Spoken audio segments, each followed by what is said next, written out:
Boa tarde, pessoal. É uma alegria estarmos aqui nessa tarde, reunidos, aqui no Jerônimo Ribeiro, para esse nosso seminário.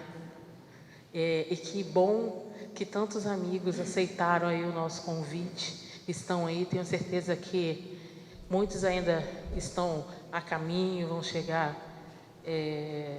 dentro em poucos minutos, vão estar aqui com a gente.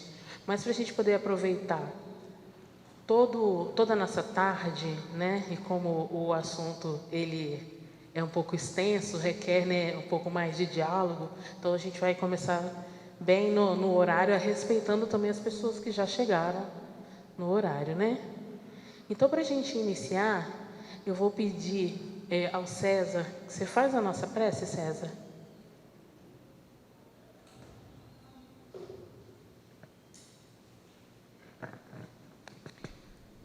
Vamos elevar nosso pensamento a Deus nessa tarde de domingo, agradecidos por nos proporcionar essa oportunidade de estarmos aqui em nome de Jesus, para que possamos desenvolver as nossas capacidades de poder levar seus ensinamentos a mais pessoas de uma forma direta, de uma forma precisa, para que todos possam também manifestar tudo aquilo que o Cristo nos pediu: ide e pregai.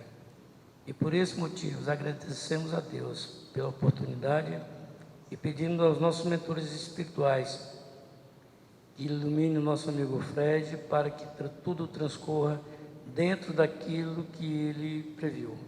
Que a paz do Senhor esteja sempre conosco, hoje e sempre. E para dialogar, ter esse bate-papo conosco nessa tarde, nós vamos convidar o nosso amigo e irmão, Frederico Pifano, que é um trabalhador aqui da nossa casa, que está momentaneamente afastado por questões de trabalho, está residindo em outro local, mas que a gente tem a felicidade de tê-lo como um trabalhador do Grupo de Fraternidade Espírita Jerônimo Ribeiro. Fred, obrigado, está com você.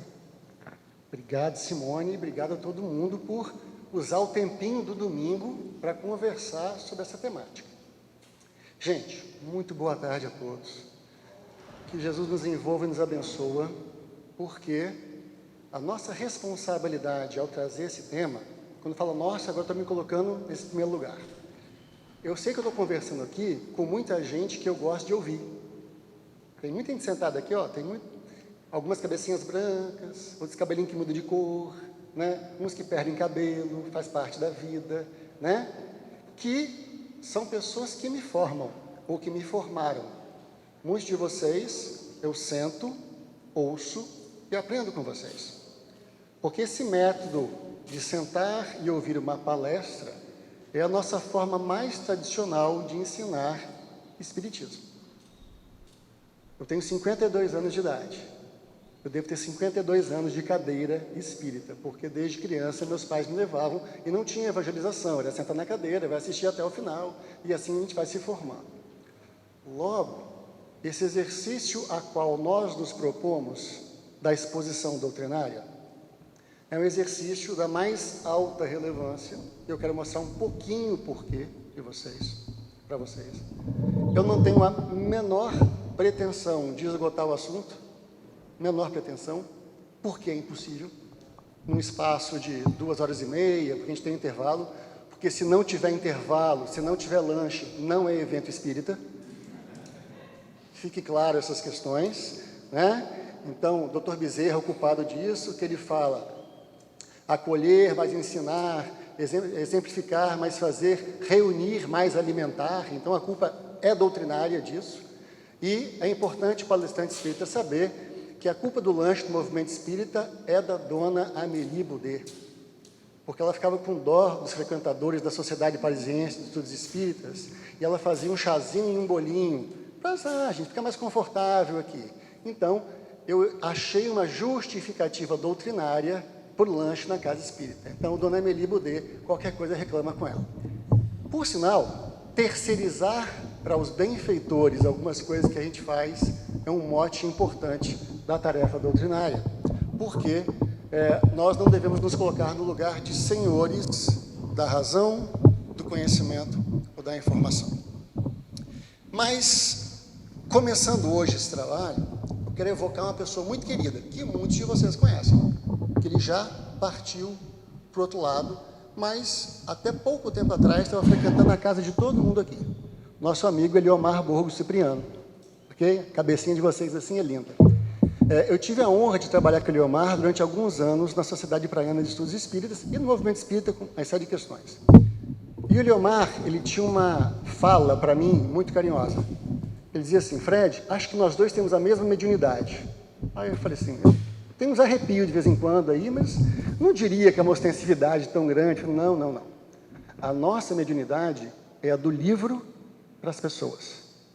Ou seja, é traduzir as obras para as pessoas. Porque muitas pessoas não vão ter disciplina, o método, o hábito ou a facilidade de explicar filosofia para as pessoas. Filosofia é algo difícil.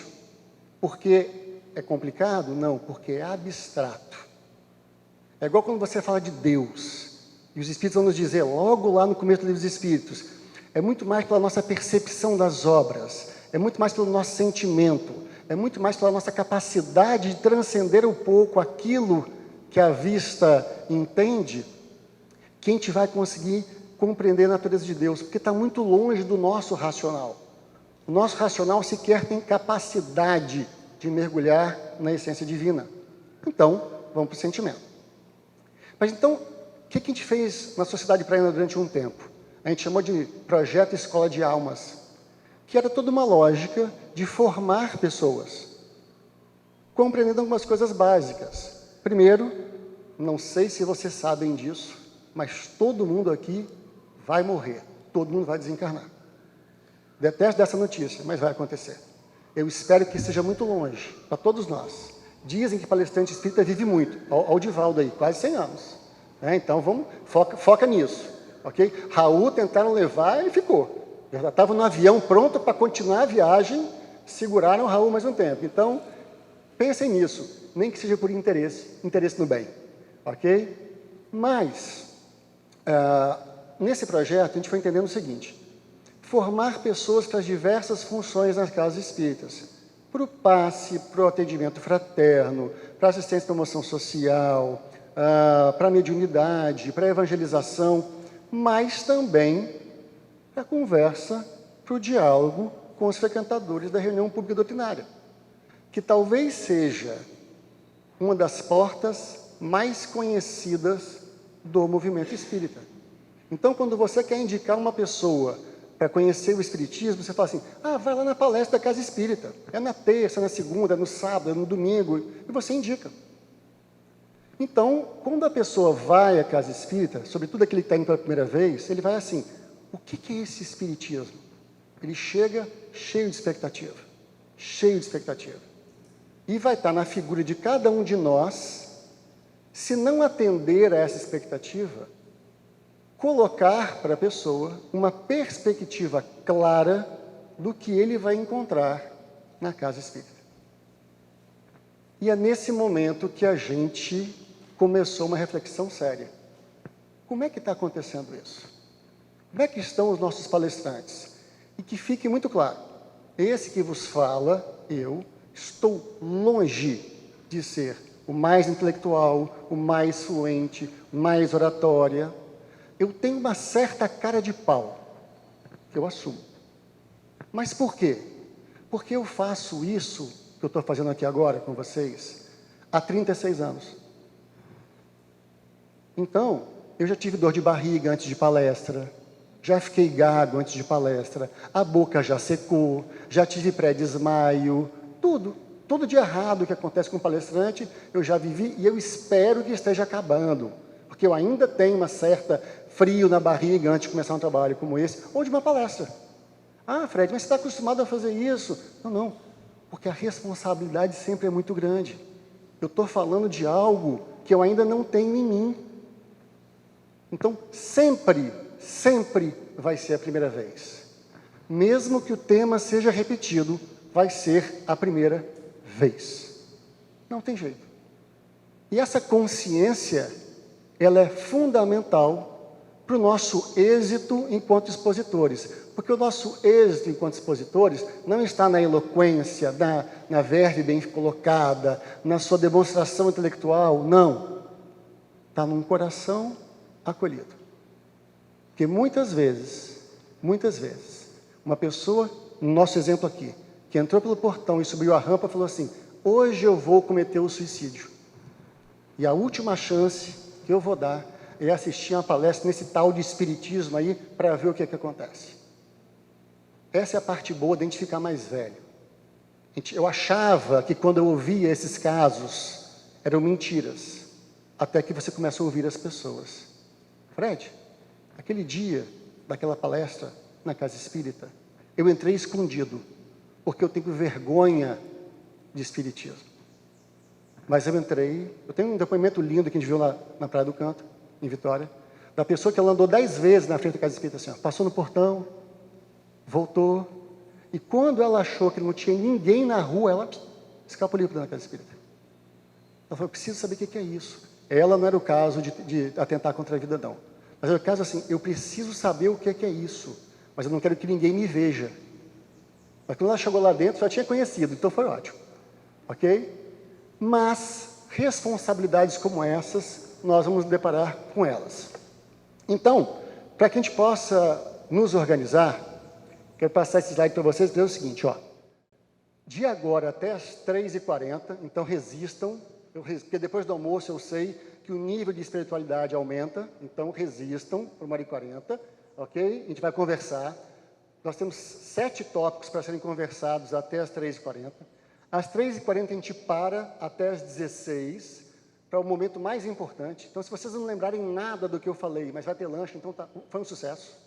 Se der tudo errado, vai ter lanche, foi um sucesso o evento. E das 16 às 17, a gente faz a parte final da nossa conversa. Quero resgatar mais uma vez, vai ser impossível cobrir com detalhes todos os tópicos propostos. A gente vai mergulhar em algumas coisas. A gente não vai atender, talvez, todas as expectativas. Então, já conversei com a Simone. A gente vai estar à disposição para continuar esse trabalho. E talvez com a liderança de alguns de vocês nesse trabalho. Porque o trabalho de formação de expositores espíritas é um esforço que tem que ser continuado. Não pode ser uma vez a cada 10 anos, uma vez a cada 5 anos. Ele é semestral, na minha opinião pessoal. Toda casa espírita precisa ter um corpo de expositores. Ah, mas é tão legal quando vê alguém de fora. É muito legal, mas a vida mudou. A vida mudou. Quando eu tive a oportunidade de atuar como vice-presidente de unificação da Federação Espírita do Estado, na gestão da minha amada Maria Lúcia, que está ali atrás, a gente fez um estudo, junto com a Federação Espírita Brasileira, de entender o que estava acontecendo no Brasil com as palestras doutrinárias. Por quê? Estava baixando o número. As pessoas estavam indo embora. O que está acontecendo? Na ocasião, estou falando então da primeiros 10 anos do século XXI, 2000, 2010, o que foi descoberto naquela ocasião? Que a sociedade estava mudando. Então, quais eram os horários das reuniões públicas doutrinárias até os anos 2000? Durante a semana, a partir das 8 da noite. O que aconteceu com o país, com o mundo, infelizmente? Uma onda de violência. E as pessoas envelhecendo.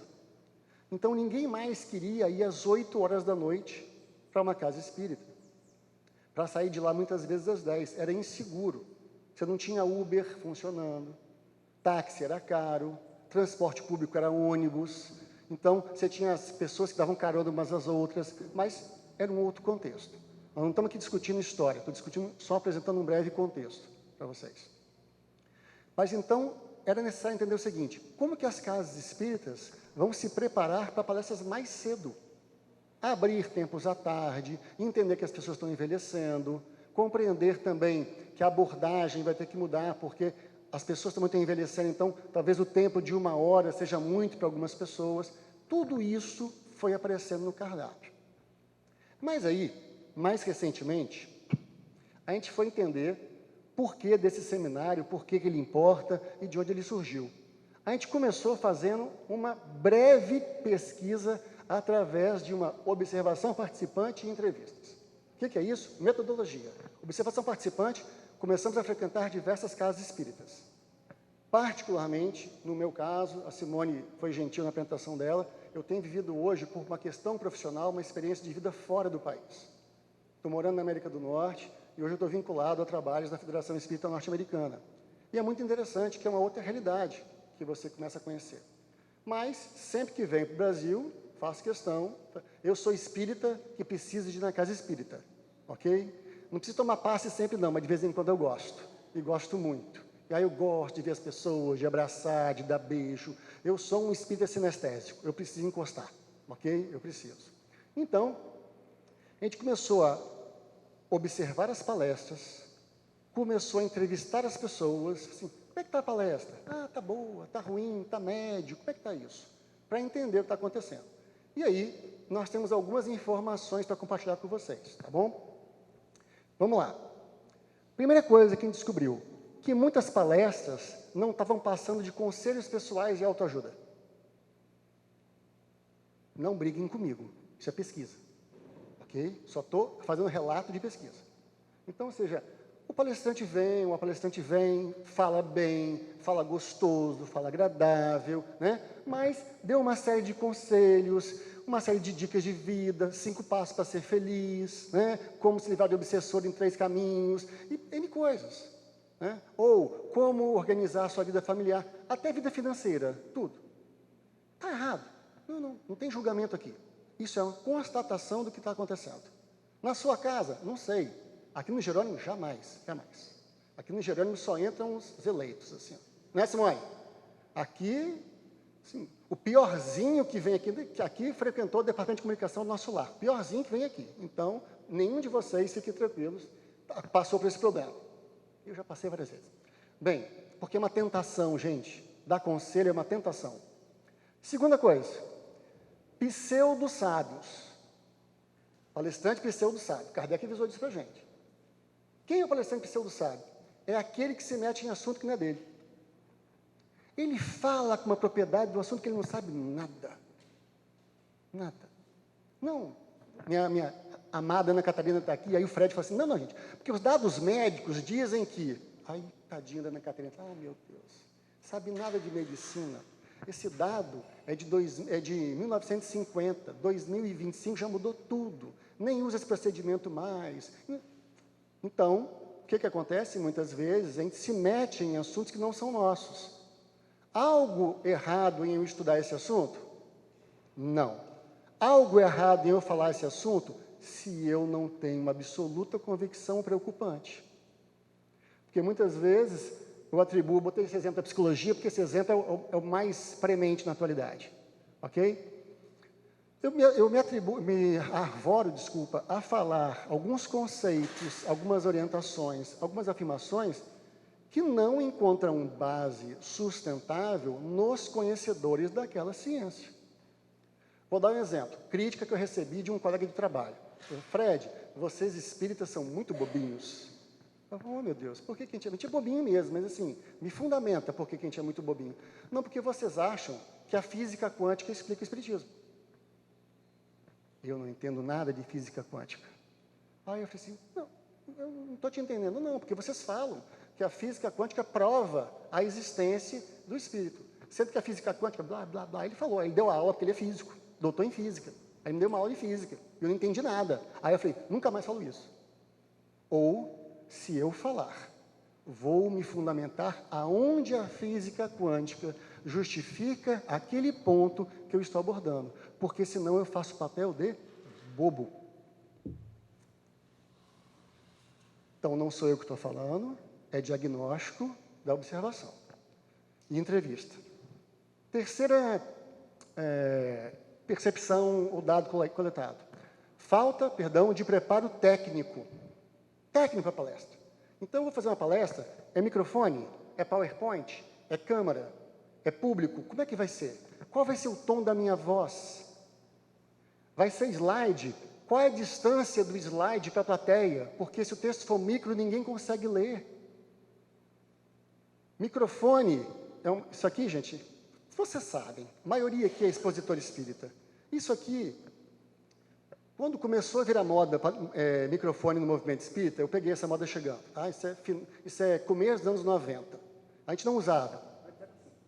Eu prefiro assim. Mas hoje eu entendo a importância disso aqui. E aí era assim, era microfone, aí inventaram o de lapela, que eu adoro. Isso é bom, porque eu então, descendência italiana, preciso dos 2 braços. Um braço só aqui, eu estou quase morrendo, mas está tudo bem, vou sobreviver. Mas aí inventaram o famoso microfone Sandy Júnior, já viram? É aquele que você põe na orelha aqui e faz um negocinho aqui na frente. Aí eu vou citar um monte de espírito desencarnado, porque foram os meus formadores. Maria Onita, né? Companheira nossa do movimento espírita, frequentou algumas casas, Casa Espírita Cristã, Comunidade Espírita Esperança, uma alma muito querida. E ela, uma estudiosa, uma educadora formidável, e ela contando para a gente assim, não consegui fazer nada do que eu planejei no estudo hoje. Ela, por quê? Porque eu estava com aquele microfonezinho aqui, ó, e aquilo é desesperador para mim. Então, ela não tem culpa, ela não tinha culpa, mas eu, no tempo atual, tenho que saber, vai ter microfone. Então, como é que é? O microfone eu seguro assim, porque é um microfone unidirecional. Eu posso segurar aqui o microfone, porque ele é multidirecional. Eu posso... Então, eu tenho que saber que isso é um instrumento, eu vou usar esse instrumento. Então, aí é outra coisa. Ah, não, a casa tem PowerPoint, graças a Deus. Então, ele pega a Bíblia e coloca negócio. Quem consegue ler aquele trem? É impossível. Então, outro diagnóstico que foi levantado. Depois, uso equivocado de YouTube e redes sociais. Aí eu peguei uma informação no YouTube, eu peguei um corte do Instagram ou do Facebook, né? Jura que você fez isso? Jura que você fez isso? Porque o que mais tem hoje no YouTube e nas redes sociais é corte de fragmento de ponto de vista. Então, se ponto de vista já é um problema, o corte, então, é o caos. É o caos. Então, já desqualificaram Divaldo Franco, já falaram que Chico Xavier é fake, né? Já falaram que Allan Kardec veio de disco voador, já falaram tudo. Já falaram tudo. E tem muitos companheiros e companheiras, e de novo, esse diagnóstico é um diagnóstico, não é uma crítica, apesar de eu entender que pode ser tomado como tal, mas eu assisti um YouTube, decodifiquei algumas coisas e usei na minha palestra. Ok, YouTube é fonte de informação, mas cuidado, porque quando eu assisto um vídeo do YouTube, é igual confiar cegamente no médium. O que é o médium? É alguém que decodificou a mensagem do Espírito. Então, certamente, não é 100% igual o Espírito falou. Então, tem que ler, tem que interpretar, tem que entender.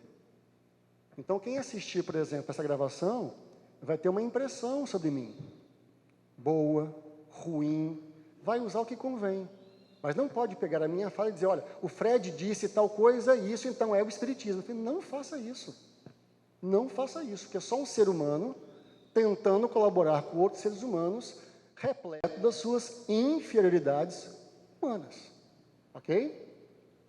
Mais em frente sobre isso. E agora é a parte que a gente relaxa um pouquinho. Que o feedback não é para o palestrante, é para a casa espírita. Programação falha de palestras. Do tipo assim, fulano, você pode fazer uma palestra aqui na minha casa? Ah, posso. Aí, assim, qual o tema? Ah, o tema que você tiver. Como assim o tema que você tiver? Aí eu vou pegar um caso de novo e vou citar a casa que eu frequentava, antes de estar aqui no Jerônimo, porque eu tive um feedback de um companheiro amado. Ele falou, Fred, eu acho que esse mês eu vou cometer o suicídio. Eu falei, o que aconteceu? Eu falei, por quê? Nós tivemos 5 domingos de palestra, nos meses que tem 5. E os temas dos 5 domingos foram suicídio. No final, você já me convenceu. Ok, eu vou. Vou sofrer um pouco, mas eu vou. Por quê? Porque não havia pela necessidade das casas espíritas de cumprirem o quadro de palestras. Você fala assim, me fala o que você tem. Mas, de repente, o que eu tenho não é o que a pessoa precisa. Então, e essa parte pode gravar, vou falar aqui para a câmera agora. Casas espíritas, não existe essa do palestrante dizer, eu vou falar tal tema. Você que diz qual tema que o palestrante vai falar. Ponto. E agora eu falo para vocês. E falo para mim. Porque nós só estamos aqui hoje, vocês podiam estar dando esse seminário. Coincidentemente sou eu. Ok? Eu cumpro o programa que a Casa Espírita me propõe. Ponto.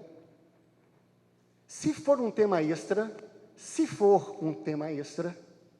aí eu posso dizer, olha, a nossa Casa Espírita segue sequência Livro dos Espíritos, mas um domingo, uma terça-feira, um sábado por mês, a gente tem um tema extra. A gente escolheu você. Qual é o seu tema extra? Ah, o meu tema extra é ótimo, é metempsicose. É um tema perfeito para uma palestra pública.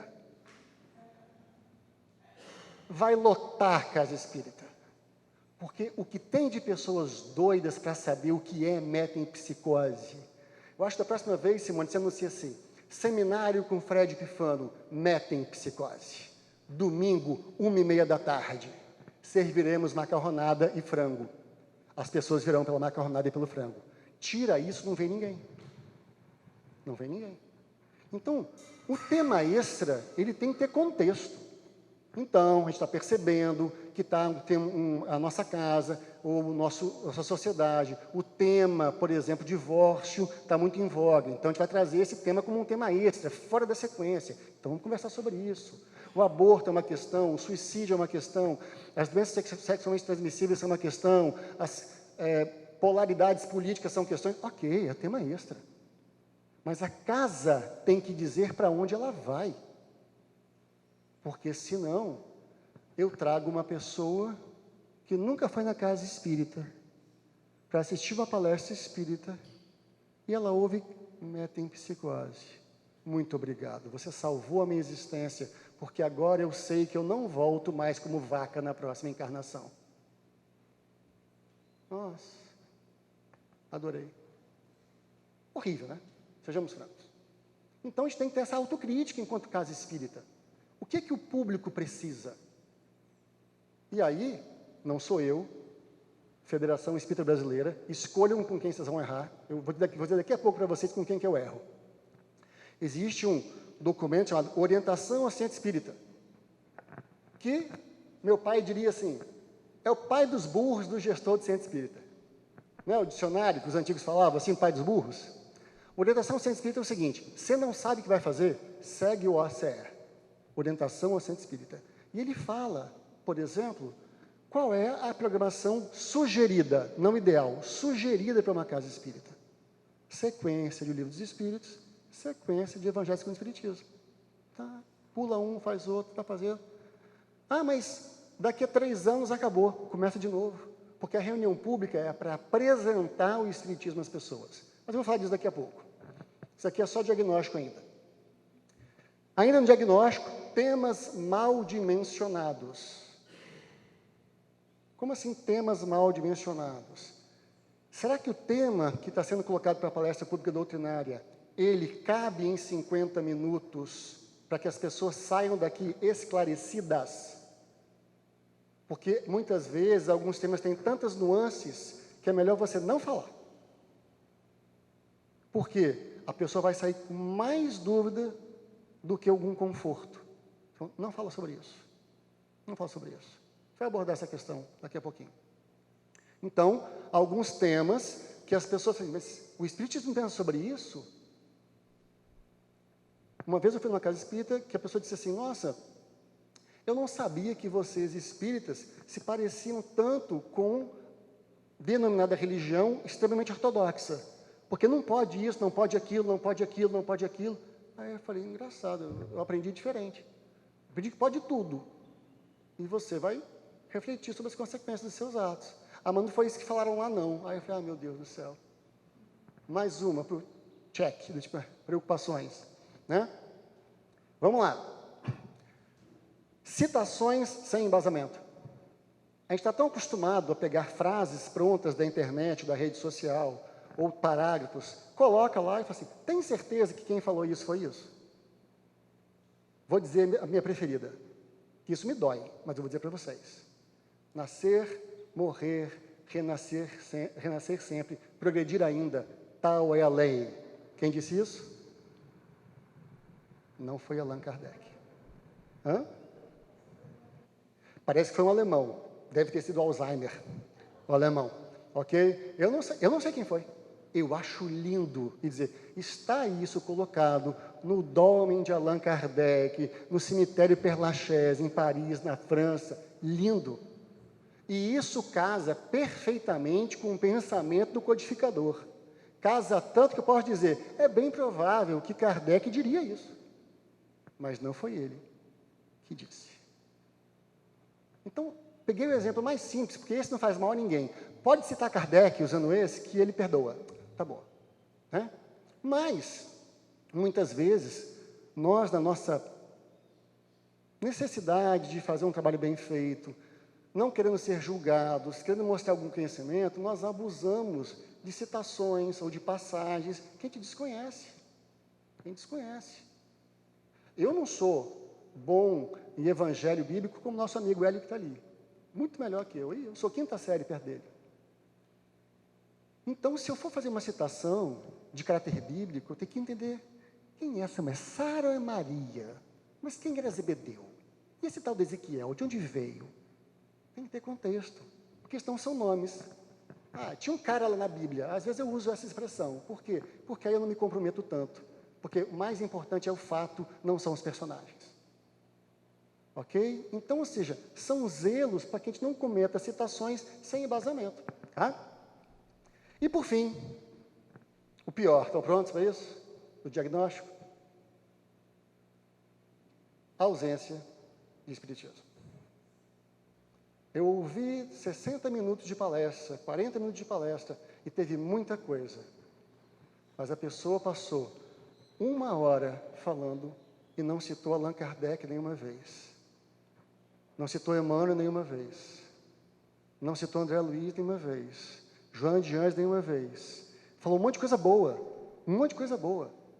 Mas que eu poderia ouvir em qualquer lugar.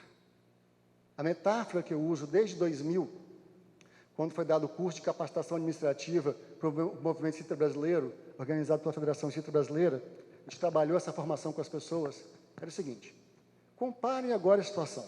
Eu quero comprar sapatos. Eu vou na loja de sapatos.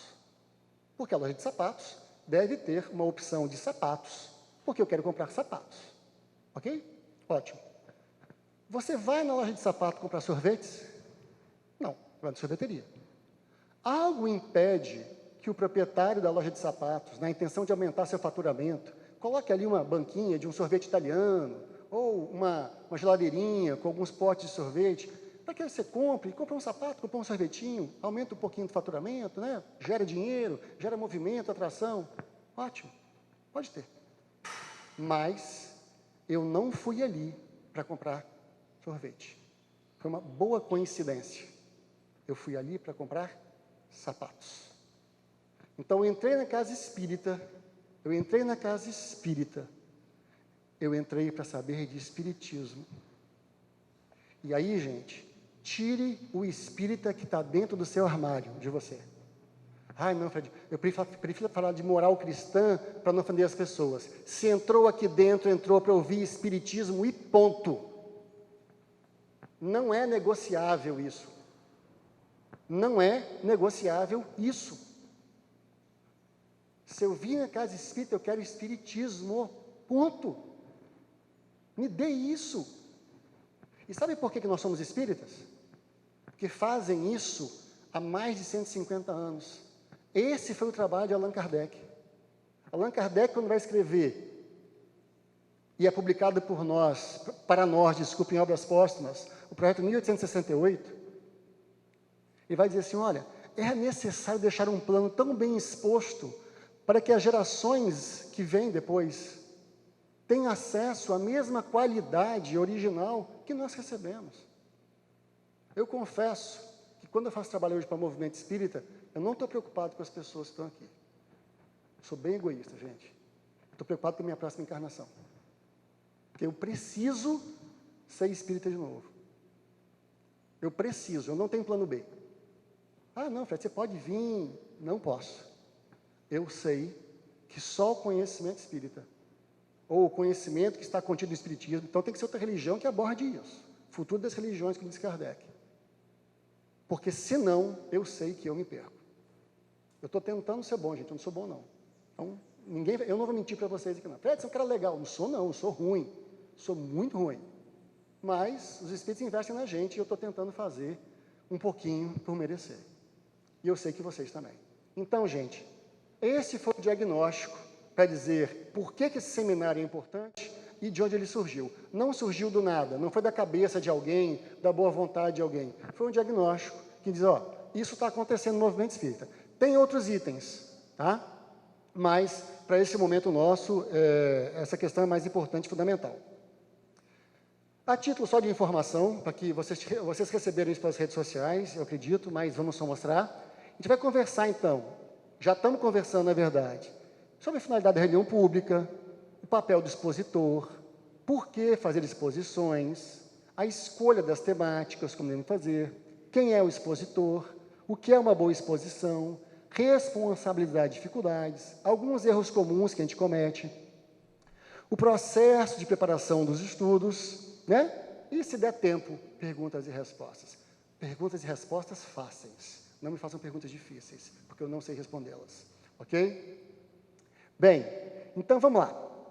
Começar com o começo. E o começo, referência, orientação ao Centro Espírita, Federação Espírita Brasileira. Ok? A finalidade e objetivo da reunião pública. Gente, quando o movimento espírita cria a reunião pública, quando Kardec e os primeiros espíritas do primeiro momento fundam as reuniões doutrinárias, as reuniões de divulgação, era o quê? Para informar as pessoas dessa doutrina nova, dessa ciência nova, dessa filosofia nova. Pautada em fatos que estava acontecendo na França. Olha, gente, aquelas mesas girantes deram sequência, ou deram como resultado essa informação aqui. Então, as divulgações começaram. Mas qual a finalidade, então, dessas reuniões? Alguma coisinha? Ah, tá. Bem, primeira coisa, acolher. Quando eu faço uma palestra, a primeira coisa que cada um de nós tem que estar ligado é, eu vou acolher quem está chegando. Por quê? Porque eu não sei como as pessoas estão chegando. Pode ter alguém que veio porque é espírita há 50 anos e já vem há 50 anos e até sem palestra a pessoa viria. Tem a pessoa que veio porque está desesperada ou desesperado. Tem a pessoa que veio buscando um consolo. Tem a pessoa que veio buscando curiosidade. A gente vai citar daqui a pouco os públicos que chegam na casa espírita. Mas acolher tem que ser gostoso estar aqui. Tem que ser bom estar na casa espírita. Então, eu vou acolher a minha palestra, mais do que a forma de falar. O meu conteúdo tem que ser um conteúdo acolhedor. Então, ele não vai julgar ninguém. Então, assim, eu matei uma pessoa ontem nesse tipo de palestra. Pode vir, é aqui mesmo que você tem que estar. É aqui mesmo que você tem que estar. Vai ser preso depois, vai responder na justiça depois. Mas se você está aqui hoje, você vai assistir a palestra e vai ser acolhido. Para que você possa repensar seus atos. Mas tudo bem, vou acolher. Mas eu me divorciei, eu traí meu esposo e minha esposa, eu usei droga, Está tudo bem. É para aqui mesmo. Porque Jesus não perguntou para ninguém de onde você vinha, o que você fazia. Está aqui? Ok, é comigo. Então, esse é o nosso papel. Segundo papel, e a letra está grande de propósito, consolar. Quem está aqui ouvindo conteúdo doutrinário, ele não está muito preocupado com uma formação intelectual avantajada, não. Ele quer ser consolado do que ele precisa. Então, eu vou oferecer consolo. Por quê? Existem outras reuniões da casa, de grupos de estudo, para poder dar fundamentação pesada, se precisar. Mas eu tenho que consolar a pessoa. Naquele tempo de 45 minutos, 1 hora que a casa tem. E esclarecer. Botei essas 3 primeiras, tem outras 3 por vir, mas essas 3 são fundamentais. Se de nada, e agora falando sério, se de nada valer esse seminário hoje, da minha parte, e vocês levarem isso, eu estou feliz. A finalidade da reunião pública doutrinária e o papel, já fazendo um link, do expositor espírita é acolher, consolar, esclarecer. Fica com a imagem. Eu te trouxe num abraço. Eu te botei no colo para chorar. E eu te disse, olha, calma, essa dor vai passar. Para mim basta. Podemos lanchar, ir embora para casa, está tudo bem. Porque isso não está acontecendo. Porque isso não está acontecendo. De novo, acolher, consolar, esclarecer. Então eu não estou aqui sentado assistindo uma palestra para ouvir todos os seus PhDs da vida, seus títulos, suas viagens, suas experiências. Não estou aqui para ouvir suas conquistas pessoais. É até legal, às vezes, você ilustrar uma palestra com uma experiência pessoal sua. Por quê? Para dizer de empatia. Então, se você fala de desencarnação e conta um caso de alguém que desencarnou na sua família, e você conta para as pessoas o seu processo de dor, e o processo de superação da dor, ou de compreensão da dor, ou de como o Espiritismo te trouxe consolo, ótimo, ótimo.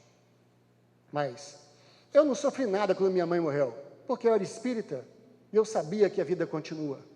E deixei os tolos chorando, porque era mal informado. Eu, o quê? Eu sofri igual um cachorro quando minha mãe chorou. Eu sei que alguns cachorros não sofrem tanto, né? Mas eu sofri muito quando minha mãe desencarnou. Que falta! Que falta! Tanto que eu chorei no dia que eu comprei meu primeiro carro e meu pai não estava vivo mais. Ele nunca pôde andar no carro que eu tinha. Isso gera conexão.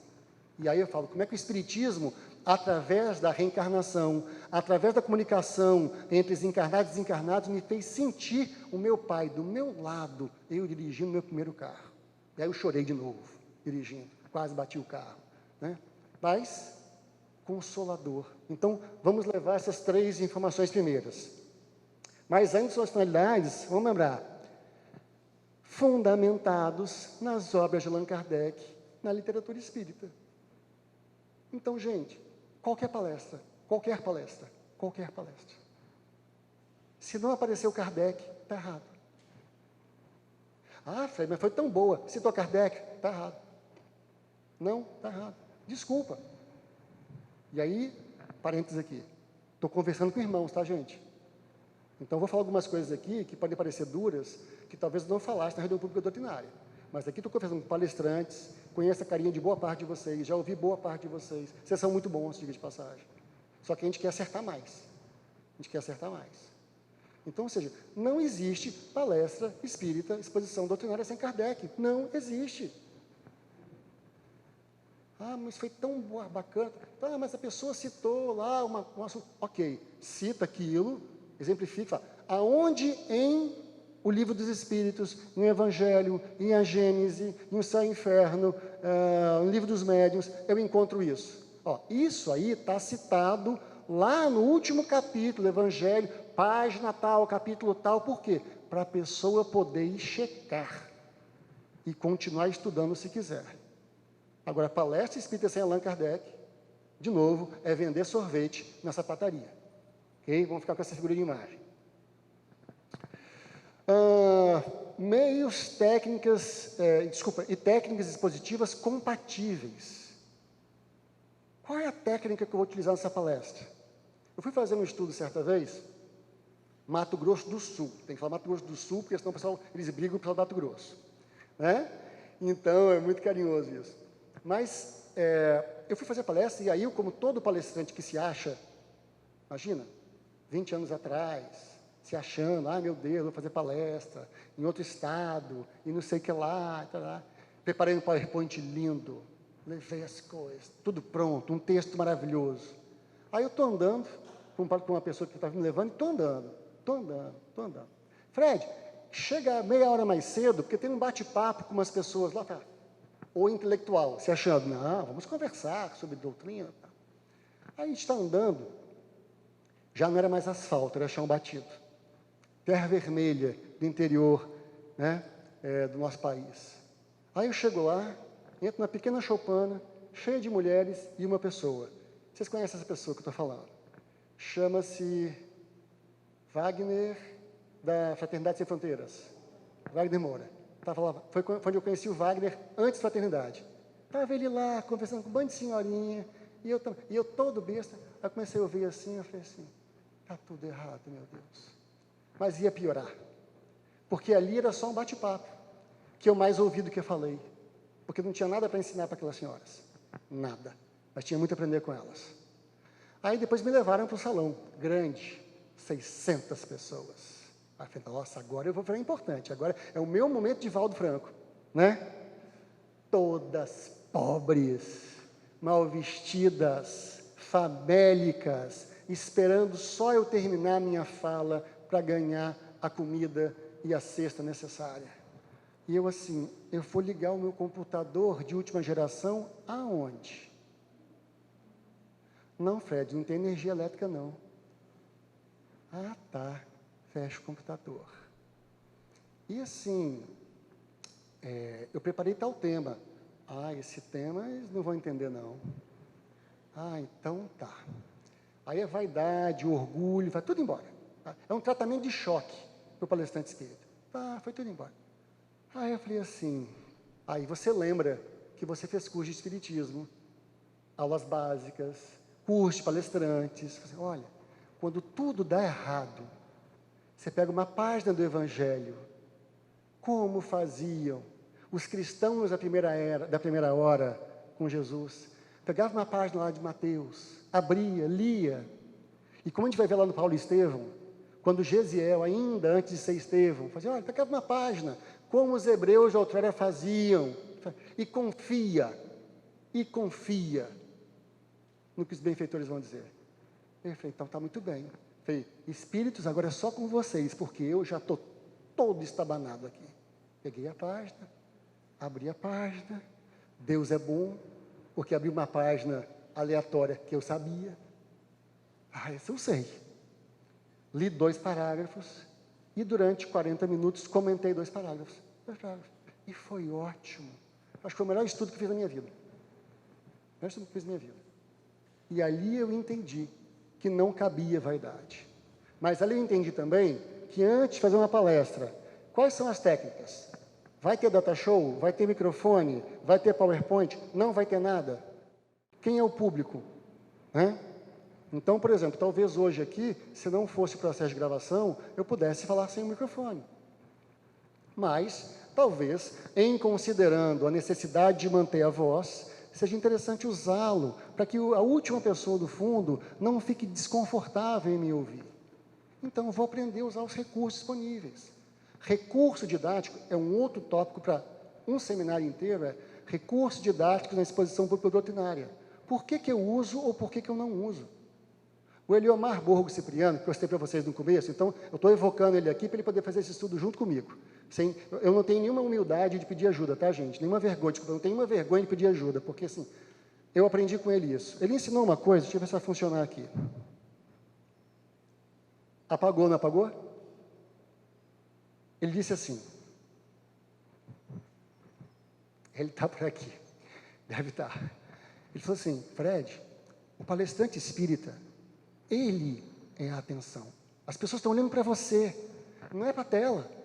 A tela é um recurso para ajudar a pessoa, mas é você que é importante. Então, se você apertar no seu teclado o ponto mesmo de ponto final, ele faz aparecer a tela, ou faz apagar a tela. Então, de acordo com a sua palestra, você explica o que está na tela, depois apaga a tela e continua falando. Porque as pessoas não vieram aqui para assistir a tela. Isso elas fazem em casa ou pelo celular. Elas vieram para ver você. Então, minha gente, as pessoas estão para ver vocês. Vamos utilizar os recursos para a gente ver nosso trabalho bem feito. Né? E, finalidade outra, divulgar a doutrina espírita em seus aspectos científico, filosófico e religioso. Então, por que tem palestra toda semana?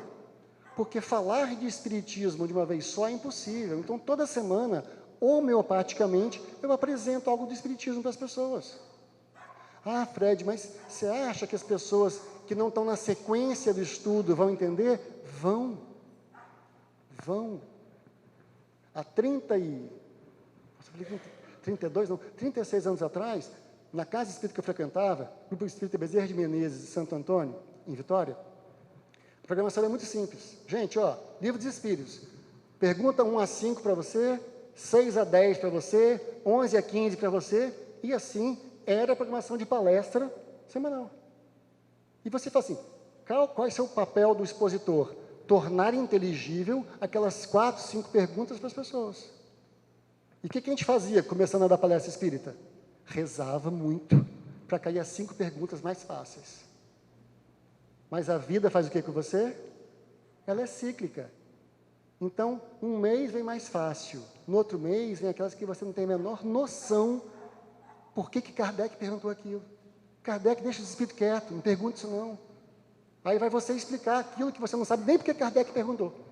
Mas você vai estudar, e aí você cresce. Dói, mas você cresce. E você vai explicar aquilo. Gente, ó, foi o entendimento sobre esse ponto.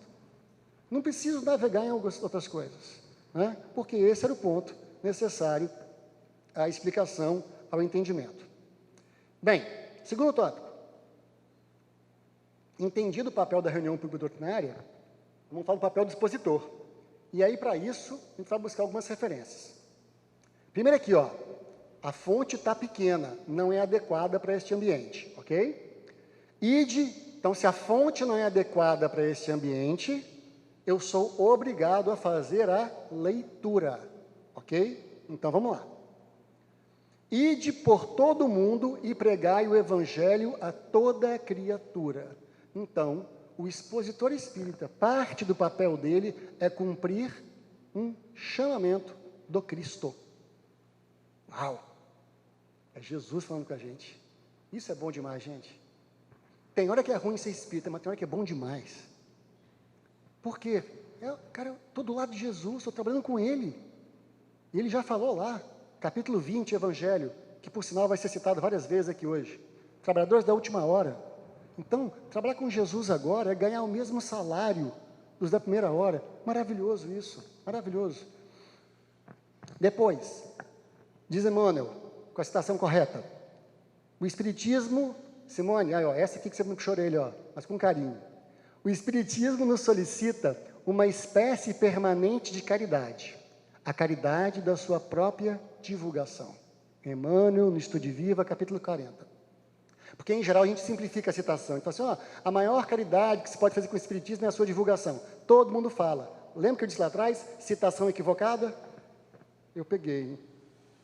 Porque não existe trabalho sem conexão espiritual. Ontem, estava fazendo meus slides. Porque eu sempre faço meus slides de véspera. Ok? Essa é a minha característica. Eu peguei, citei, aí eu tinha colocado, a maior caridade que se faz com a doutrina é a sua divulgação. Emmanuel, eu falei assim, você tem certeza disso? Eu pensei, né? Benfeitor assim, acorda, Google, Chat GPT, conversa com ele. Acha a referência, acha o livro, busca, achou. Achou. Então agora você faz a citação correta. Porque você não tem o direito, numa formação, de colocar algo falho. E mesmo assim é provável que eu possa falhar alguma questão. Mas essa parte aqui eu sei que eu pesquisei direitinho.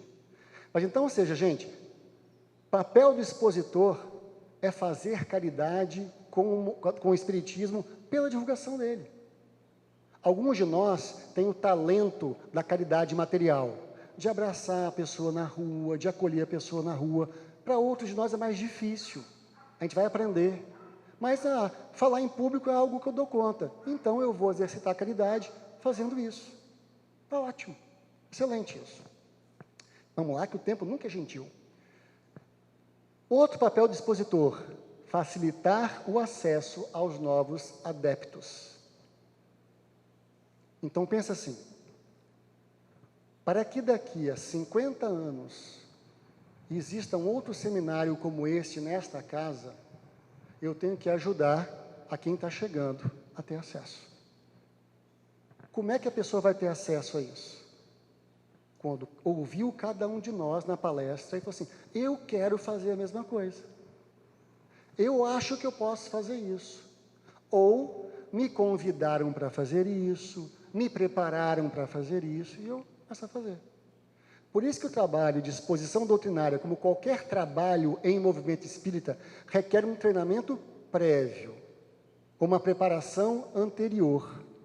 Ai, fulano, você fala bem, vem ser palestrante. Faz isso não, faz isso não.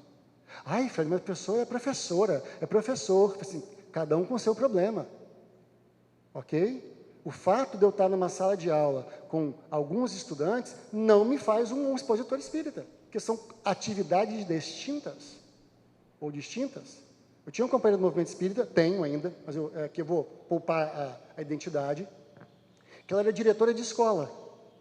Diretora de escola. E a pessoa fala assim, nossa, fulana, vem evangelizar. Ela fala, eu trabalho com criança de segunda a sexta. Eu lido com todos os problemas do mundo. Infelizmente, sábado e domingo, eu não tenho emocional para lidar com criança. Me dê outro trabalho. Ok? Então, entenda. Eu estou falando de professor porque eu sou professor, tá, gente? Então, eu posso falar mal de mim mesmo. Então, ou seja, o que eu quero mostrar em relação a isso? É que nós precisamos preparar gerações vindouras, como nós precisamos nos preparar e sermos preparados.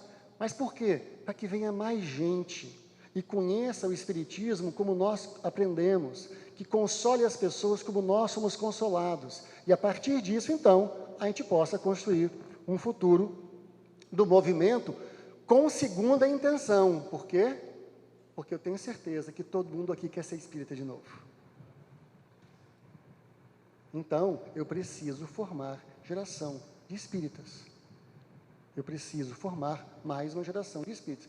Não estou preocupado em o espiritismo dominar o mundo, não. A gente nunca vai ser essa religião. Nunca. Nunca será. Pessoas preocupadas. Ai, meu Deus, o censo. Esquece o censo. Sal da terra. Uma pitada. Então, a gente precisa ser 2% da população. Está ótimo. 2% está lindo. Hoje eu moro na América do Norte, lá não é nem por cento, nem aparece na estatística. Mas a gente sempre encontra meia dúzia de pessoas que fazem a diferença, espíritas ou não espíritas, mas cientes da lei de justiça, amor e caridade, confiantes na comunicação com aqueles que já partiram, compreendedoras da reencarnação, e compreendedoras do impacto de tudo isso na vida atual. Já basta. Já basta para ter um mundo melhor. Ok? E aqui, por fim, o último tópico, fomentar a vontade de conhecer melhor. Eu vou ajudar com que as pessoas possam conhecer melhor o Espiritismo. Então, é impossível, na minha exposição doutrinária, encerrar ou contemplar tudo, mas eu vou dar a base necessária para que a pessoa, ao sair pela porta, fale assim, eu quero ler esse livro dos Espíritos, aquelas perguntas, eu quero ler esse Evangelho, tal parte, e aí ela vai tendo acesso às demais obras. E aí quero fazer um adendo aqui, respeitem a inteligência das pessoas. As pessoas não gostam de ler livro dos Espíritos, Fred. As pessoas não conseguem ler Evangelho, Fred. E você consegue? Não, eu consigo. Então, por que você consegue e a pessoa não consegue? Você é mais inteligente que alguém? Ah, não, Fred, a gente recomenda uma obra assim mais leve para a pessoa. Eu falei, qual obra que você vai recomendar? Não vou citar porque está gravando. As pessoas citam obras para as pessoas lerem, para introduzir Espiritismo, que tem 50, 40, 100 erros doutrinários. E acho que não tem problema. Mas o Evangelho, o livro dos Espíritos, é difícil. Eu tinha 16 anos de idade. Simone, acho que eu te conheci com 18, 19. Eu e Simone estamos ficando velhinho. Antes de eu sair para o final de semana e para os rock, como um bom jovem, eu tinha cheio de dúvida. Sabe onde tirava minhas dúvidas? Livro dos Espíritos. Quase como uma Bíblia para um ortodoxo. Deixa eu ver se está aqui. O que eu posso fazer nesse final de semana? Cheio de insegurança, mas eu encontrava segurança naquela reflexão. Que não dizia o que eu podia ou o que eu não podia fazer, mas me ajudava a pensar, então tá. Faço isso, estou tranquilo, consciência. Não faço isso, estou tranquilo também. Vida que segue. Então, não tenham medo de receitar para as pessoas Livro dos Espíritos e Evangelho. Mas tenham muito medo de receitar algumas outras obras. Muito medo. Na verdade, recomendo que tenham pânico. Porque mundo espiritual fala assim, nossa, mas fulano está lá na situação deplorável. Pois é, porque estava na sua palestra e você recomendou um livro que, falava sobre reencarnação. Mas as outras coisas... Então, não estou aqui para impedir a venda de livro nenhum, mas com o expositor espírita, a gente precisa de uma certa austeridade. A austeridade com carinho, com alegria, com bom humor, mas austeridade. Ok?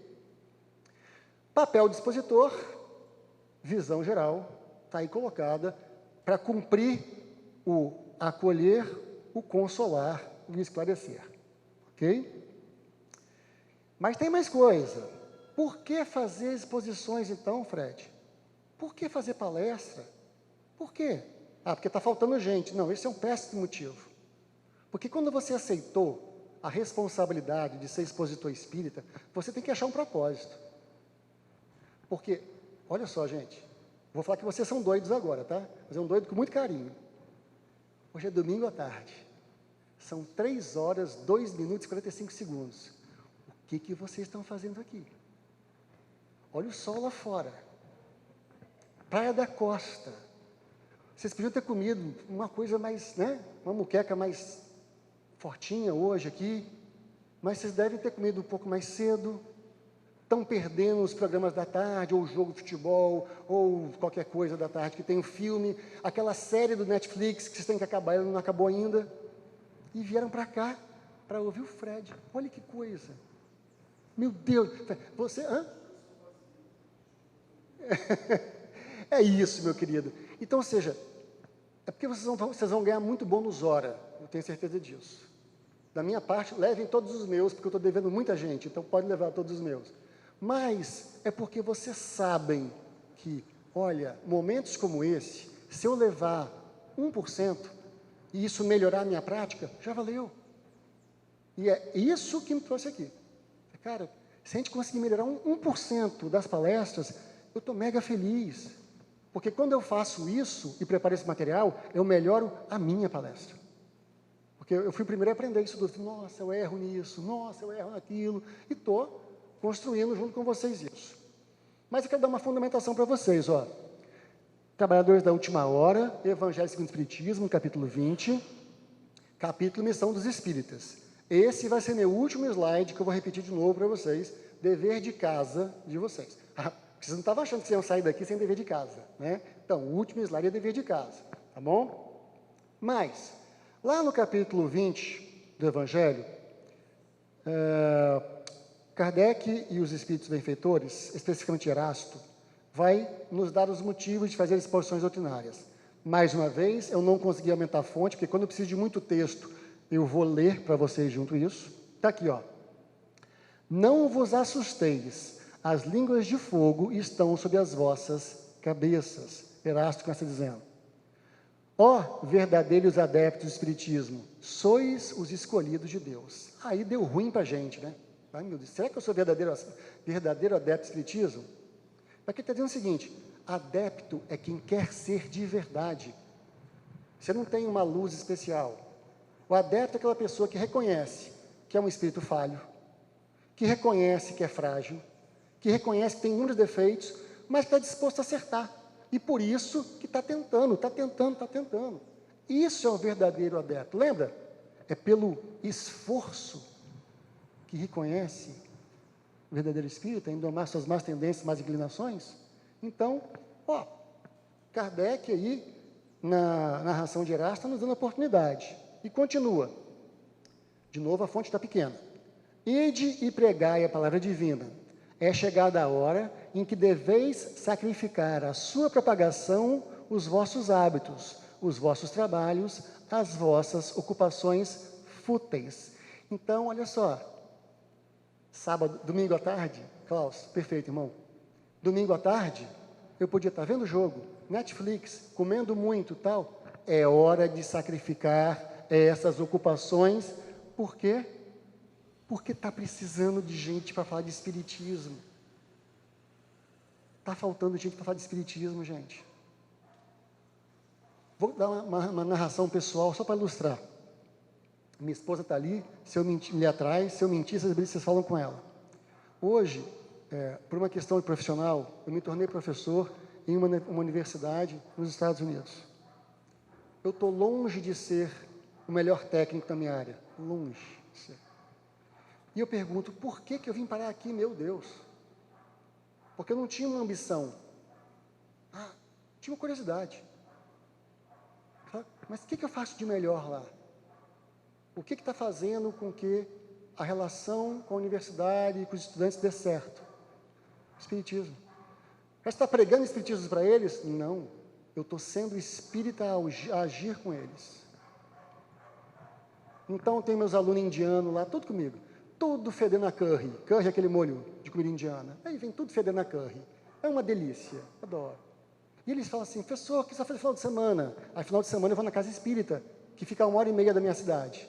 Eu vou fazer meu trabalho. Eu gosto muito de espiritualidade. Eles, é? O que é isso? Eu acredito em reencarnação, pronto. Aí os indianos chegam tudo. Sério? E você faz meditação e tal? Aí eu falo, meu Deus do céu, eu tentando me livrar de falar inglês, aí eu solto essas que dá certo e começa. Aí, de repente, eu começo a dar atendimento. Os alunos na porta da minha sala de professor para dar atendimento, para bater papo. Não é questão técnica. Aí eu falei, já entendi, Senhor, já entendi. E de pregar a palavra, já entendi. Então, eu não estou lá porque eu sou um bom técnico na minha área. Já entendi. Eu estou lá porque no exercício da profissão que eu estou aprendendo a ser, o Espiritismo faz diferença. Então, garanto a vocês, hoje o meu salário é pago pela doutrina espírita. Não na casa espírita. Mas o talento que porventura eu tenho, eu treinei aqui. Não foi da universidade. Não foi o título, os títulos que me deram isso. Foi a casa espírita, por isso que eu sou muito grato. E continua aqui. Convosco estão os espíritos elevados. Certamente falareis a criaturas que não quererão escutar a voz de Deus, porque essa voz as exorta incessantemente à abnegação. Pregareis o desinteresse aos avaros, a abstinência aos dissolutos, a mansidão aos tiranos domésticos, como aos déspotas. Então, ele diz o seguinte, nas suas palestras, na casa espírita, vai ter gente boa te ouvindo, não. Vai ter umas encrencas lá te ouvindo. Ok? Mas o trabalho é meu? Não. Quando eu brinquei com vocês no começo, e eu me permiti agora há pouco a emoção, eu falei, olha, eu vou evocar o Eliomar aqui para me ajudar nessa palestra. É porque só um expositor espírita mal informado que vem para uma palestra espírita sem convocar o time. Convoca quem você quiser. Fred, eu quero convocar Jesus. Se ele não vier, ele manda alguém bom, fica tranquilo. Ou ele manda alguém necessário, fica tranquilo. A gente não vem sozinho para isso. Então, nenhuma palestra que a gente for fazer, da melhor ou da pior, a gente vai fazer sozinho. Nenhuma. Sempre a gente vai estar com alguém. Ainda sobre por que fazer exposições, eu tenho que terminar essa citação, que é a parte de fundamentação importante. Ó todos vós, homens de boa fé, conscientes da vossa inferioridade em face aos mundos disseminados pelo infinito, lançai-vos em cruzada contra a injustiça e a iniquidade.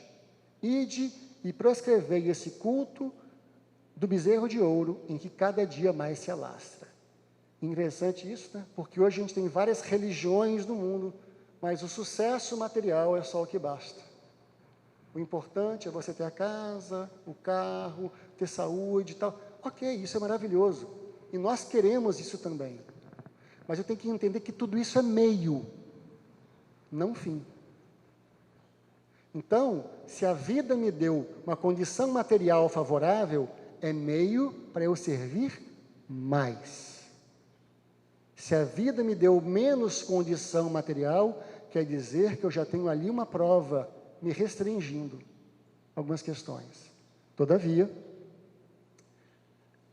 conscientes da vossa inferioridade em face aos mundos disseminados pelo infinito. Gente, vamos pegar lá, Céu e Inferno, e outras obras de codificação, da vida, ou Gênesis, melhor dizendo, da vida em outros orbes. Espíritos como Mozart. Vamos pegar o livro, qual que é o Renúncia. O espírito Alcione, esse para mim é um caso que me choca, porque eu gosto do assunto. O espírito Alcione, quando ele reencarnar na Terra, e vai conversar com o benfeitor dela, para ter autorização para reencarnar na Terra, estava lá em Sírios, feliz da vida. Mas o amor dela estava na Terra. Aí ela pede para voltar, mas antes dela ter a reunião com o benfeitor dela, lá, o orientador dela, ela ia ter uma aula sobre harmonia musical em Sírios. Fazendo a correlação do tempo, uma mera curiosidade aqui, ela estava estudando harmonia musical antes do espírito que introduziu o conceito de harmonia musical na Terra ter encarnado. Sabe quem é esse espírito? Sebastian Bach. Então, o espírito Alcione estava num nível de evolução igual ao superior de Sebastian Bach, que era o único músico que Mozart, Wolfgang Amadeus Mozart, respeitava encarnado. No sentido de, uau, esse cara é muito bom. Os outros são legais, mas esse tal de Bach é muito bom. Para a gente entender, então, que o nosso trabalho, gente, não cabe nenhuma vaidade da gente. Ai, meu Deus do céu. Então, se eu fizer um trabalho que eu tenha prazer de fazer e console as pessoas, está ótimo. Ah, mas e reconhecimento? Reconhecimento é ter a chance de trabalhar mais. Esse é o reconhecimento. Ai, que bom, estão me chamando todo mês para palestra, graças a Deus. Graças a Deus. Mas esse mês não me chamaram, está tudo bem também. Vai aplicar passe, vai receber pessoas na casa espírita, na porta da casa espírita. Porque isso falta gente. Eu brinco que às vezes, assim, meu sonho é que no futuro, todo palestrante espírita seja o que faça a recepção. Para que a pessoa seja abraçada lá embaixo pelo palestrante e ouça ele falando aqui.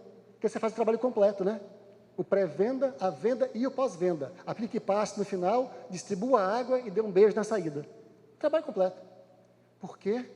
Para que a gente possa estar próximo das pessoas. A gente tem que resgatar esse sentido humano das nossas relações na casa espírita. Mas vamos mais em frente aqui, dessas definições. Tem que voltar para os tópicos práticos também. Ide, Deus vos guia. Homens simples e ignorantes, vossas línguas se soltarão e falareis como nenhum orador fala. Ide pregai que as populações atentas recolherão ditosas as vossas palavras de consolação, de fraternidade, de esperanças e de paz.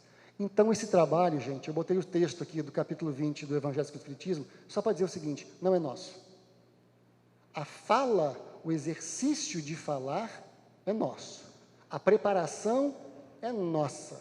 Mas o conteúdo, a responsabilidade deste conteúdo, ela não é nossa. Por isso, eu vou preparar com muito carinho o estudo.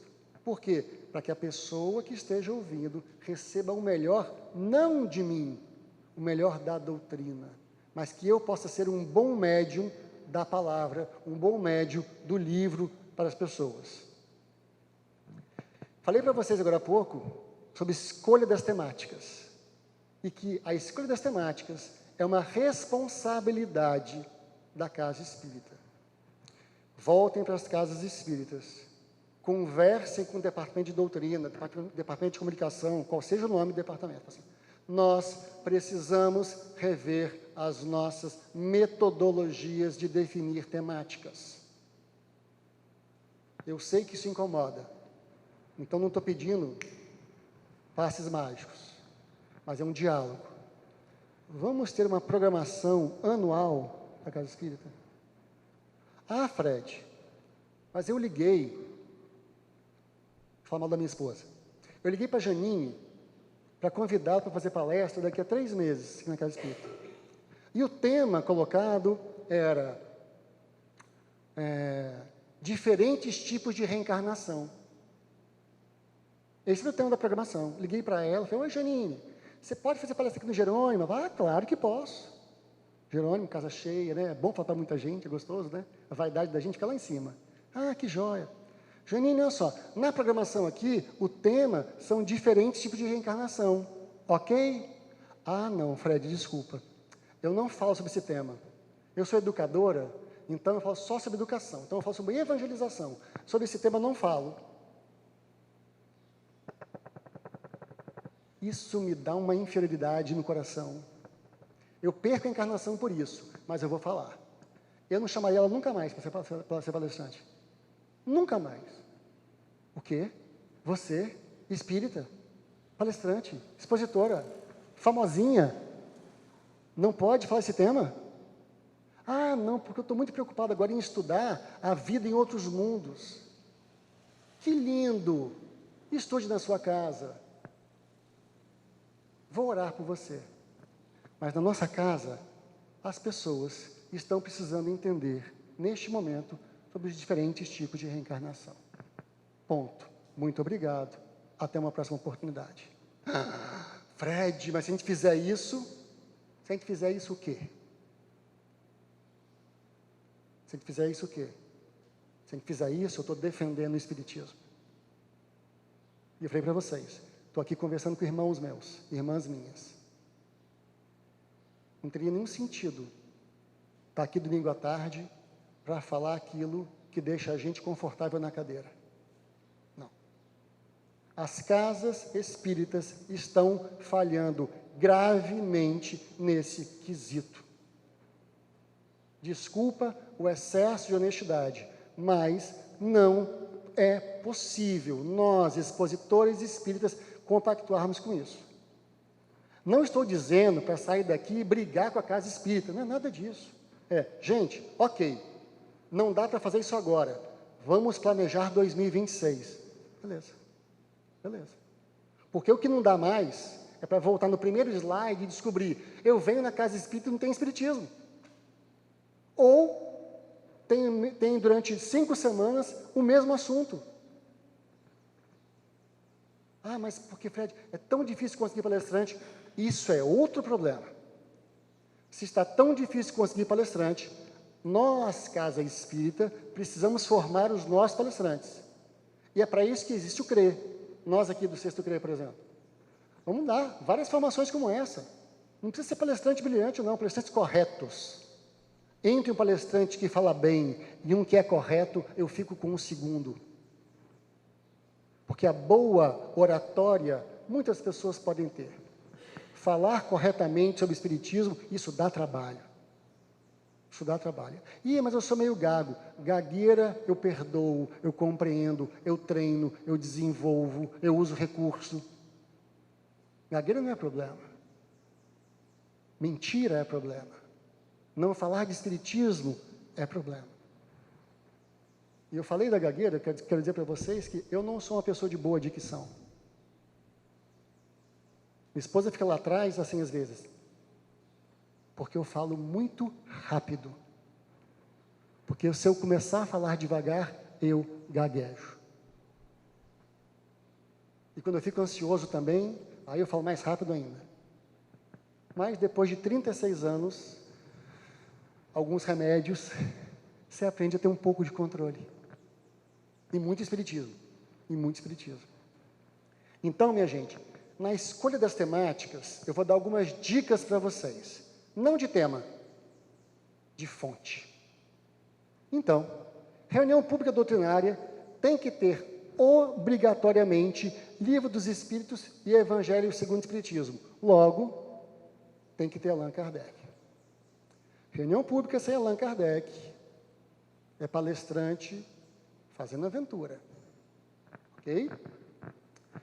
Para ajudar Allan Kardec, chama o Emmanuel. Bom esse rapaz também. Bom, tem umas obras até boas. Ok?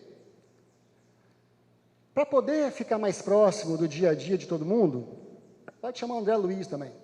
Ajuda, com um monte de exemplo prático. Ótimos. O tal do Bezerra, coração bom esse homem, hein? E excelente de filosofia e obsessão, então, interferência dos espíritos na vida material, o cara é bom. Se você é um espírito fofoqueiro como eu, ok? porque eu sou fofoqueiro, gente. Eu quero dizer para vocês que eu sou fofoqueiro. Sou bem fofoqueiro. Eu adoro saber quem foi reencarnação de quem. Ah, eu adoro isso. Se houvesse uma revista Caras na espiritualidade, eu seria editor ou repórter com certeza disso. E o irmão X, que é o nosso querido Humberto de Campos, agora eu brinquei, vamos falar sério. Humberto de Campos, talvez um dos melhores cronistas que a cena pública brasileira, do jornalismo, das crônicas escritas, dos artigos de jornal, já encontrou. E por que será que Emmanuel, coordenando o trabalho do Chico Xavier, convoca Humberto de Campos para poder trabalhar com Chico? Porque ele precisava de alguém que soubesse contar muito bem as histórias. Recomendo a vocês, para quem gosta de entender um pouco de Cristo, do surgimento do cristianismo, Boa Nova, o livro. Olha, é só fofoca boa. Esse espírito, ele é um fofoqueiro do bem. Porque ele conta cada coisa que você lê assim, é fantástico isso. Olha só, não sabia disso. Eu falo da passagem que eu mais gosto dessa obra, que é a passagem da mulher adúltera ou da mulher equivocada, do diálogo de João com Jesus. João assim, dá para usar no teatro, Simone, pessoal da arte, se quiser. João assim para Jesus, Senhor, mas assim, ok, a pedra não pode jogar, mas nem um tapa pode dar nela. É como ele coloca, com tanta gentileza. Por quê? Por que pedem para o João perguntar? Porque João era o mais amado, né? Então assim, ó, gente, imagina, 12 alunos de 5ª série, fala assim, João, pergunta você para o professor, porque com você ele não briga, né? Aí o João vai lá, ô Jesus, os coleguinhas aqui estão perguntando, a moça ali está fazendo coisa errada, é para tacar pedra. A gente sabe que não pode tacar pedra, é feio tacar pedra. Mas assim, o que a gente pode fazer com ela? Alguma coisinha, né? Botar de castigo, ajoelhar no milho, qualquer coisa. Aí Jesus responde assim, ó, essa eu decorei. João, que aduzes contra essa mulher? Nessa hora eu penso assim, ai, por que eu fui fazer essa pergunta? É o que João deve ter sentido. Então, o irmão X te ajuda a entender esses bastidores, bem como tantos outros das crônicas dele, né, nos diversos livros dele. Manuel Filomeno de Miranda, se você quiser entender o processo, né, da obsessão, da desobsessão, da interferência dos espíritos na nossa vida, pelo nosso querido Divaldo Franco, nossa querida Joana de Ângeles, que algumas pessoas falam, nossa, Joana é muito difícil, Fred, não dá para ler Joana. Aí eu faço uma pergunta básica para todo mundo que me pergunta isso. Você leu Allan Kardec? Você leu Emmanuel? Ah, esse nunca. Romance, detesto romance. André Luiz? Ah, Nosso Lar eu li e vi o filme. Bezerra? Já ouvi falar. Eu tomei um remedinho com o nome dele. Né? Irmão X? Nunca. Aí você quer ler Joana e quer entender. Está entendendo o que eu estou falando? Da gravidade disso? Aí a pessoa diz, eu quero começar a ler Joana de Ângeles, porque eu tenho problema psicológico. Você vai ter problema psiquiátrico se começar com Joana de Ângeles.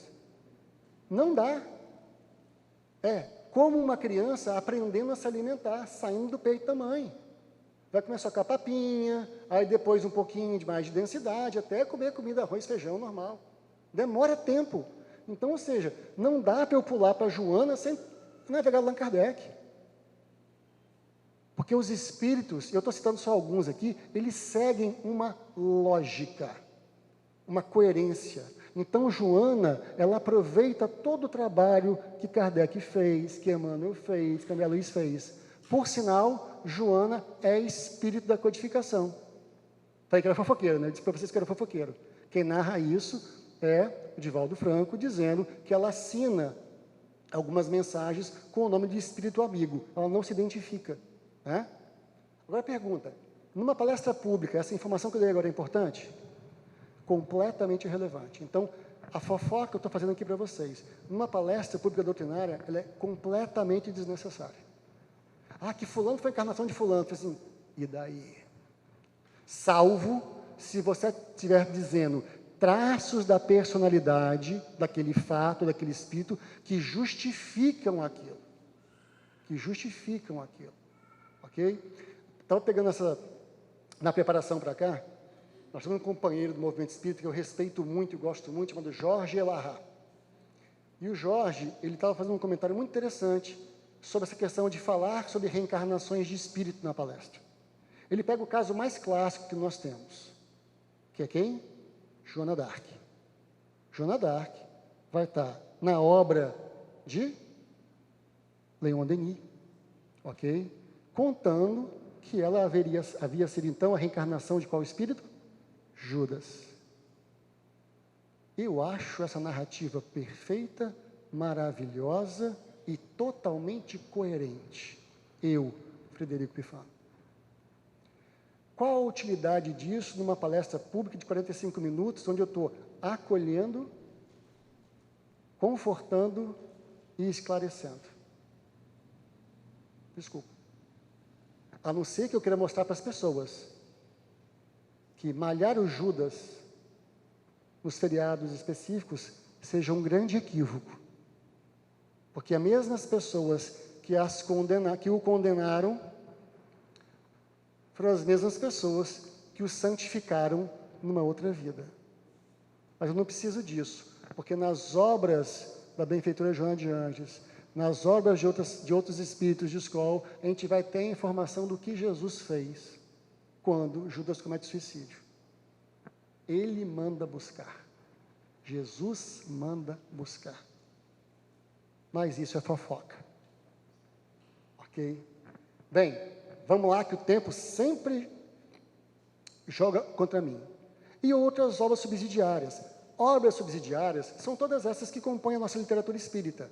Mas tenham um cuidado de que são obras que estão referendadas por mais pessoas. Na minha formação, há 36 anos atrás ou mais, em exposição espírita, obra subsidiária era Emmanuel e André Luiz. Ponto. Por quê? É mais que o suficiente para uma palestra pública doutrinária. Mas, obras básicas, Emmanuel, André Luiz. Basta. Claro que podemos usar outras. Mas a questão é, eu vou usar uma obra aqui, quem é esse espírito? Ou quem é esse autor? Ah, não, porque é uma pesquisa acadêmica. Ok, eu sou pesquisador acadêmico, tem muita pesquisa que não sai de nada. Então, vamos ter um zelo com isso, para que a gente respeite a doutrina? Lembra, a palestra pública doutrinária ela é introdução ao espiritismo para as pessoas. A Casa Espírita marcou um seminário. Aí no seminário você pode trazer um monte de coisa. A Casa Espírita marcou uma tarde de discussão. Aí você navega. Na palestra doutrinária, prudência. Repare, não estou dizendo conservadorismo, estou dizendo prudência. Para que a gente não abra janelas que a gente não consiga fechar. E deixe as pessoas sair da Casa Espírita com desconfortos desnecessários. Ok? E aí, vou dar a dica para vocês que eu recebi no meu primeiro curso de palestrante. Errem com eles. Se você errar usando Kardec, Emmanuel, André Luiz, Emmanuel Miranda, Irmão X, se você errar, está tudo bem. Porque a culpa é de quem? É deles. Então, gente, ó, lá no Evangelho, o Espírito Erasto fala tal coisa. Sobre tal coisa, eu posso ajudar a entender isso, isso e isso. É o Erasto que falou. Vá no livro e cheque se o que eu falei está certo. Se a pessoa discordar, é um problema dela com Allan Kardec e com o Espírito Erasto. Eu vou dormir em paz na minha casa. Entendeu isso? Agora as pessoas falam, não, você não pode falar mal do próximo, porque quem fala mal do próximo tem uma zona específica do umbral para essas pessoas. Está citado aonde essa informação? Não, porque isso é lógico. Lógico para você, maledicente. Que vai estar lá nessa zona específica do umbral com essa pessoa que você mandou para lá. Ok? Então, Eu me permito brincar às vezes, gente, para que a gente possa entender a gravidade disso. Tá bom? Vamos lá, que a gente está... Respira, faltam 10 minutos para o lanche e o lanche é bom. Fica tranquilo, estou confiante, o lanche é bom. Tá? Bem, quem é o expositor agora então, gente? Vamos aqui, que aqui agora é mais fácil. Quais são as características desejáveis ao expositor espírita? Primeiro, conhecimento doutrinário. Então, assim, nossa, terminei o ESD, estou pronto para ser palestrante. Bem, você frequenta a casa há quanto tempo? Não, há 3 anos, eu comecei junto com o ESD. Não, você não está pronto. Tem que ter 10 anos? Não. Mas vamos fazer um processo de treinamento seu, para que você, porque assumir 1 hora de palestra, 45 minutos é responsabilidade. O modelo que a gente vai encontrar na orientação ao Centro Espírita da FEB é 30 minutos. Então, nesse programa que eu fiz com o Eliomar, inclusive, que eu falei para vocês no começo, a gente fazia isso. 30 minutos um novato falava e 30 minutos um experiente falava. Não para corrigir o outro, para dar apoio moral. Porque se der errado, se gaguejar, se der dor de barriga, estou junto com você. E o assunto nunca era o mesmo. Esse falava, por exemplo, do Evangelho e o outro falava dos Espíritos. Se precisasse, eu pincelava. Por que eu digo isso para vocês? Porque foi assim que eu fui formado. Tem alguém de Esperança aí? Tem um monte de gente de Esperança, né? Tem uma companheira nossa de Esperança, já desencarnada, a Joanita, que as minhas primeiras palestras, ela foi a minha tutora. Era eu e Joanita. Aí tal, até o dia que ela falou assim, Fred, o que foi? Sua palestra foi melhor que a minha. Agora você vai sozinho. Termina a base, porque eu adorava, ainda adoro, né, Joanita? Pessoa muito querida para mim. E ela falou assim, agora você pode ir sozinho. Agora já dá para ir sozinho. Começa a usar agora para o tempo inteiro. O tempo de 30 minutos, para você já deu. Mas não foi 1 ou 2 vezes, foi 1 ano. Foi 1 ano de treinamento, ou de preparação, né, vamos dizer assim dizendo. Clareza e simplicidade. A boa exposição doutrinária, ela é fácil. Ela não é intelectual demais, ela é fácil. Humildade, quero dizer para vocês, não tem nenhuma virtude em estar aqui na frente. Às vezes, nós queremos ser Divaldo Franco, Haroldo Dutra, Roçando Klinger e tantos outros. Não, está faltando seu Zezinho, Dona Maria. As palestras mais maravilhosas que eu já ouvi foram dadas por pessoas absolutamente simples. Quando eu vim de Belo Horizonte para Vitória, década de 80, começo da década de 80, senhor Monteiro, vou citar o espírito que eles vão vindo, tudo para ajudar a gente.